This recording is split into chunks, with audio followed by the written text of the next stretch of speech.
एखाद्या माणसाबद्दल आपण सहज म्हणतो जरा विक्षिप्त आहे ना, म्हणजे काहीतरी वेगळं वागतो, त्या वागण्यात काही ताळमेळ नाही, जरा चमत्कारिकच आहे. परंतु मनाच्या प्रकाराचा जो अभ्यास आहे त्याच्यामध्ये विक्षिप्त याला विक्षिप्तच असा अर्थ नाही आहे. विक्षिप्त म्हणजे चंचल.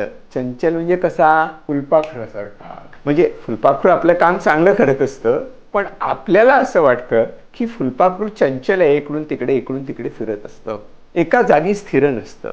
त्यामुळे विक्षिप्त माणसाचं मन दोलायमान असतं, ना धड इकडे ना धड तिकडे. म्हणजे फुलपाखरासारखं चंचल म्हणजे ते कधी भूतकाळात जातं तर कधी कधी भविष्य काळात जातं.